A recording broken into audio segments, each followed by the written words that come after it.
good morning. So, ngayong umaga, papunta naman po kami doon sa Mount Samat. Samat na, di ba nga? Buksan mo yung jack, mainit. Yun. May na tayo mag-aircon. Here we go!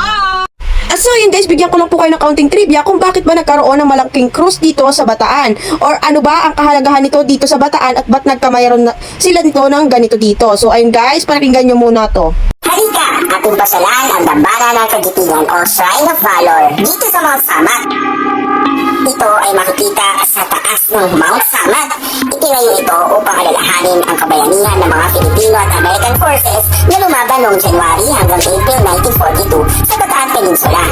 Kataika, siyam ng Abril pinagdiriwang ng buong bansa ang Araw ng Kagitigan o Day of Valor upang bigyan pagkilala ang mga bayani nag-alay ng buhay upang ipaglaban ang ating kalayaan.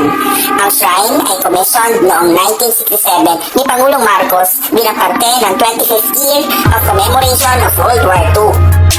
At ngayon nandito na po kami sa baba o sa paahan ng bundok ng Samat at makikita nyo yung sign na yan na Mount Samat. At so ayun, at makikita nyo naman na talagang tirik na tirik naman po talaga ang mga aahoning dito at sobrang ganda nga rin po ng panahon ngayon kaya mas magandang maggala-gala talaga ngayon at sakto holiday din po ngayon kaya talagang nakagala po ang person. Charing! Ito po talagang pinakang gusto namin puntahan dito sa Bataan kasi nga bukod sa napakaganda ng tanawin dito is nakaka-relax pa talaga yung mga makikita mong paligid kasi talagang napaka-presko po talaga nung tanawin dyan sa taas. Sabi ko nga po dito sa mga pamangkin at kapatid ko ay mag-hi man lang sila dito sa aking ulat at para naman mapasama sila at lalo-lalo na sa aking asawa. O diba? Commercial muna tayo. Charing. So ayan guys, by the way, tuloy tayo dito sa pag-akyat. At dito nga guys, napapansin ko, marami akong nakakasalubong ng mga sasakyan na dito sa unahan. Makikita ko ang dami kong mga bumabalik na mga sasakyan. Nagtataka kami, bakit ang daming bumabalik? Umaga-umaga pa nga lang ngayon is dapat nagsasaya pa lang sila doon at alam po namang malaki rin yung yung lugar kaya hindi nila matatapos agad-agad yun ng ganong kabilis. So talagang sobrang naku-curious ako ba't sila bumabalik. By the way, enjoy muna natin itong lugar na to bago tayo ma-curious dyan sa mga nagsisibalikan ng mga sasakyan na yan. Kasi napaka-relaxing naman talaga ng lugar na to. Kumbaga kahit ito'y mataas is hindi siya nakakatakot puntahan. Kasi talagang yung view ng itaas na to is makikita mo yung yung buong Bataan. So yung mga place dun sa Bataan, sa pababa ng bundok. So makikita mo dito at talagang yung hangin sobrang lamig talaga. Kaya talagang babalik-balikan mo yung lugar na to at sa kaya enjoy mo nga dito sa lugar na to, hindi mo na namamalayan, nandun ka na pala sa pinakandulo ng ng bundok. At ayan nga guys, so dito may mataas din ditong ahonin. Talagang matitirik po talaga yung mga ahonin dito. Kaya kung pupunta po kayo dito, dapat talaga nakakondisyon yung mga sasakyan nyo, yung mga motor ninyo, ipaayos nyo na po talaga. At para na din po sa safety natin, para kung halimbawa pumunta po tayo, is safe po tayo pupunta dito. Kasi talagang kailangan nyo po ng magandang makina kapag pupunta po kayo dito kasi sa sobrang taas ang ahonin.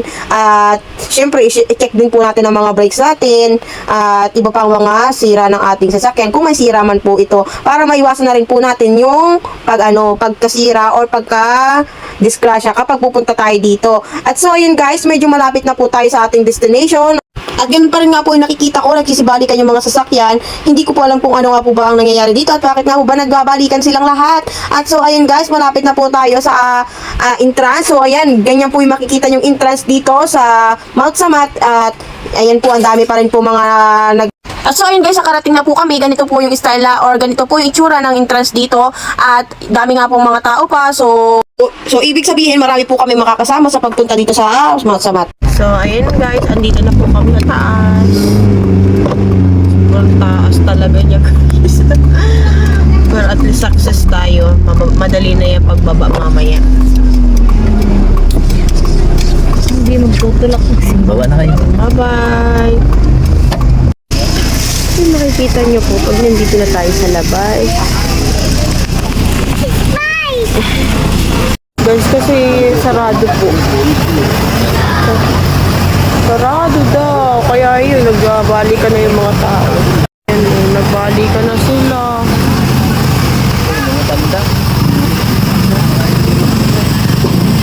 Ito yung feeling na nakakadismaya talaga. Kasi alam mo yung feeling na sobrang gustong-gusto mo yung lugar na to. Tapos pagpunta mo, hindi pala naka-open. Kumbaga sayang yung effort talaga. At dahil close nga, so bumalik na lang po kami. So, ayun guys, so wala tayong napala dito sa Mount Samat. Pero okay lang, at least nag-enjoy naman tayo sa pagpunta at pagbisita. At least alaman natin yung ano nila, yung schedule nila. So, maybe next time na lang po ulit kami pupunta dito. At sana ay pagbalik namin ay ma-tour ko na kayo dito. So, I hope guys, kahit pa paano ay nag-enjoy kayo sa place na nakita nyo dito. So, kahit pa paano nagkaroon kayo ng idea sa pag-akyat dito sa Mount Samat. So, ayun, uwi na rin kami. So, inihabol lang namin talaga itong pagpunta sa Mount Samat. At so, holiday kasi ngayong Lunes. So, wala kaming idea na talagang close sila. So, ayun, babalik na lang tayo at bye-bye Mount Samat. See you in next travel. Charing. So ayun guys, thank you very much sa mga manonood. At sana po ay nag-enjoy kayo kahit papaano sa aking mga pinakitang lugar na papunta dito sa Mount Samat at pagtaas dito sa Mount Samat.